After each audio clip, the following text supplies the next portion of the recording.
নমস্কার বন্ধুরা, আজকে নিয়ে এসেছি আলু আর বেগুনের সম্পূর্ণ একদম নতুন ধরনের একটা নিরামিষ রেসিপি।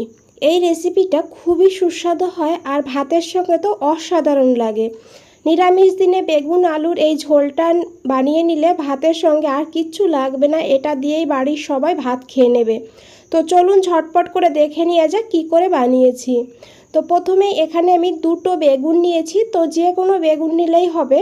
তো দেখুন এখানে আমি একটা সাদা বেগুন আর একটা কালো বেগুন নিয়েছি।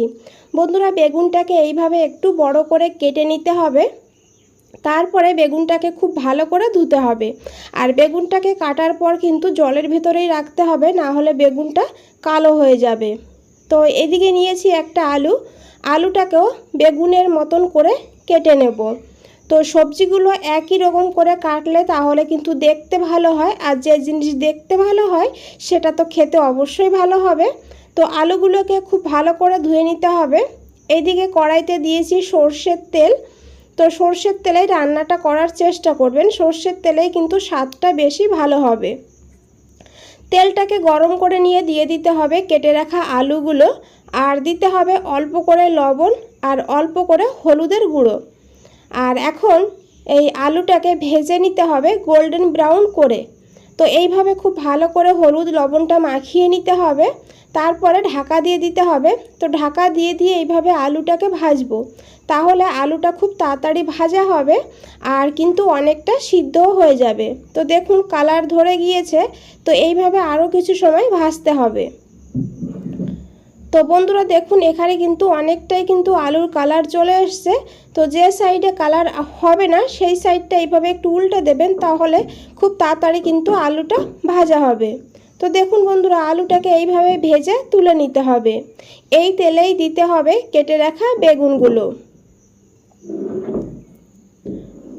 আর এখানে দিয়ে দিতে হবে অল্প করে লবণ, আর দিতে হবে অল্প করে হলুদের গুঁড়ো। আর এখন মিডিয়াম ফ্লেমে বেগুনটাকে ভাজতে হবে, এইভাবে অনবরত নাড়তে হবে। লো ফ্লেমে ভাজা যাবে না, লো ফ্লেমে বেগুন ভাজলে তাহলে কিন্তু যে তেলটা আছে সেই তেলটা পুরোটাই কিন্তু বেগুনে সোপ করে নেবে। তো বেগুনটা এখানে ভাজা হতে হতে এখানে একটা মশলা বানিয়ে নিয়েছি। এখানে নিয়েছি অল্প পরিমাণে আদা, আর নিয়েছি কাঁচা লঙ্কা। কাঁচা লঙ্কার পরিমাণটা আপনারা বাড়িয়ে কমিয়ে নিতে পারেন। এখানে আমি দুটো কাঁচা লঙ্কা নিয়েছি, আর নিয়েছি হাফ চামচ গোটা জিরা, আর দিয়েছি অল্প করে একটু জল। আর এখন মিহি করে এটাকে পেস্ট করে নিতে হবে। আর এদিকে দেখুন বেগুনটাও অনেকটা ভাজা হয়ে গিয়েছে, তো আরও কিছু সময় এইভাবে ভেজে নিতে হবে। তো এখানে দেখুন বন্ধুরা বেগুনটাকে ভেজে নিয়েছি, এইভাবেই বেগুনটাকে ভাজতে হবে। আর এখন এই বেগুনটাকে তুলে নিতে হবে। তো দেখুন বন্ধুরা তেলটা কিন্তু খুব বেশি সোপ করেনি, তো মিডিয়াম ফ্লেমে বেগুনটাকে ভেজে নেবেন, তখন দেখবেন বেগুনটা কিন্তু খুব ভালো করে ভাজা হবে আর তেলও বেশি লাগবে না। তো এই তেলেই আমি দিয়ে দিয়েছি হাফ চামচ পাঁচফোড়ন, আর দিয়েছি একটা কাঁচা লঙ্কা। কাঁচা লঙ্কাটাকে অবশ্যই ফাটিয়ে দিতে হবে। আর দিতে হবে একটা তেজপাতা, তেজপাতাকে ছোট করে ছিঁড়ে দিয়ে দিয়েছি। অল্প একটু হিংও অ্যাড করে দিয়েছি, নিরামিষ রান্নাতে একটু হিং দিলে স্বাদটা কিন্তু খুবই ভালো হয়। দিয়ে দিয়েছি বেটে রাখা মশলাটা, আর মশলাটা দিয়ে এখন খুব ভালো করে একটু কষিয়ে নিতে হবে। তো জারটা ধুয়ে একটুখানি জলও অ্যাড করে দিয়েছি, কারণ জারের গায়ে অনেকটা মশলা লেগেছিল। তো মশলাটাকে এইভাবে খুব ভালো করে কষাতে হবে। তারপরে এখানে দিতে হবে পরিমাণ মতন লবণ, আর হাফ চামচ কাশ্মীরি লঙ্কার গুঁড়ো। আপনারা চাইলে লাল লঙ্কার গুঁড়োও দিতে পারেন, তবে সেক্ষেত্রে কাঁচা লঙ্কাটা একটু কমিয়ে দেবেন। আর কাশ্মীরি লঙ্কার গুঁড়োটা দিলে ঝালটা বেশি হবে না, কিন্তু কালারটা ভালো হবে। আর দিয়েছি এখানে হাফ চামচ হলুদের গুঁড়ো। আর এখন খুব ভালো করে মশলার সঙ্গে এইভাবে একটু মিশিয়ে নিতে হবে গুঁড়ো মশলাটাকে। তারপরে অল্প করে দিতে হবে জল। জলটা না দিলে তাহলে গুঁড়ো মশলাটা কিন্তু পুড়ে যেতে পারে, আর পুড়ে গেলে খেতে ভালো হবে না। তো অল্প করে জল দিয়ে খুব ভালো করে মিশিয়ে নিতে হবে। আর মশলাটাকে এখন খুব ভালো করে কষাতে হবে যত সময় না মশলা থেকে তেল ছাড়ছে।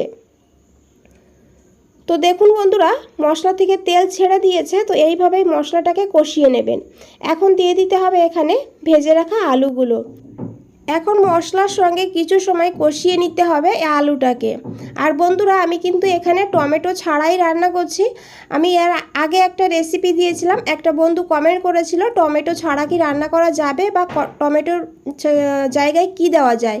তো বন্ধুরা, টমেটো ছাড়াও রান্না করা যায়, তবে টমেটো দিলে গ্রেভিটা একটু ঘন হয় আর টেস্টটা একটু ভালো হয়। তো টমেটো ছাড়াও রান্না করলে কোনো অসুবিধা হবে না। তো দেখুন, খুব ভালো করে কষিয়ে নিয়েছি। তারপরে দিয়ে দিয়েছি এখানে গরম জল। জলটা অবশ্যই গরম করে দিতে হবে, আর জলটা কিন্তু এখানে বুঝেই দিতে হবে। আর এই রেসিপিতে খুব বেশি একদম ঝোল হবে না, আবার মাখো মাখো হবে না। তো মিডিয়াম করে ঝোলটাকে রাখতে হবে, সেটা বুঝেই কিন্তু জলটা দিতে হবে। এখন ঢাকা দিয়ে মিডিয়াম ফ্লেমে 5 মিনিট রান্না করতে হবে। এদিকে দেখুন, আমি 3-4 চামচ নিয়েছিলাম মুগের ডাল। ডালটাকে 1 ঘন্টা আগে খুব ভালো করে ধুয়ে রেখে দিয়েছিলাম, আর ডালটা খুব ভালো করে ভিজেও গিয়েছে। তো এখন এই ডালটাকে একটা মিক্সচার গ্রাইন্ডার নিতে হবে।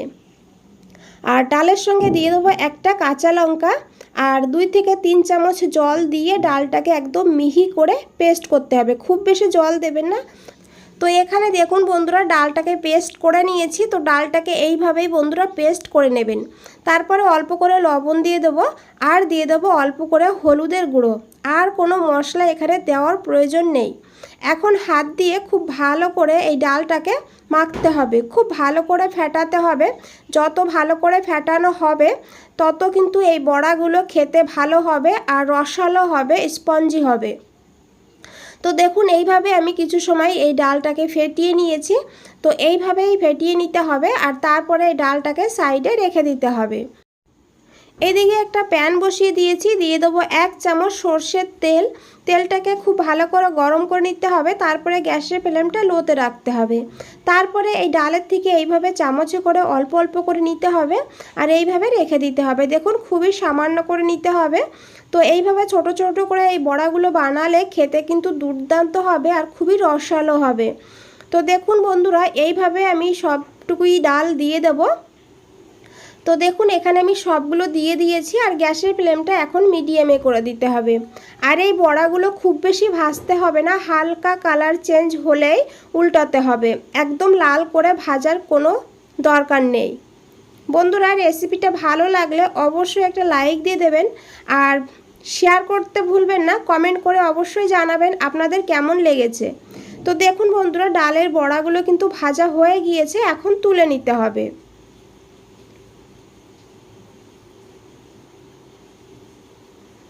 তো ডালের বড়াগুলো তুলে নিয়ে সাইডে রেখে দিয়েছি, আর এদিকে দেখুন 5 মিনিট হয়ে গিয়েছে।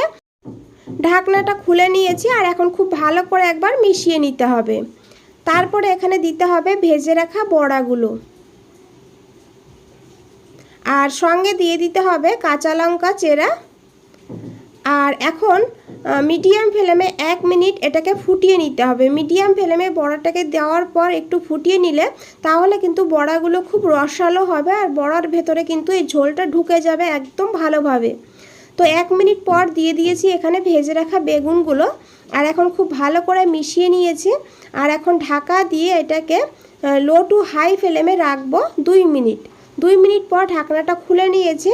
তো দেখুন বন্ধুরা, কতটা লোভনীয় লাগছে। তো এইভাবেই কিন্তু ঝোলটা রাখতে হবে, এটা ঠান্ডা হওয়ার পরে আরেকটু টেনে যাবে। তো দিয়ে দিয়েছি কয়েক দানা চিনি।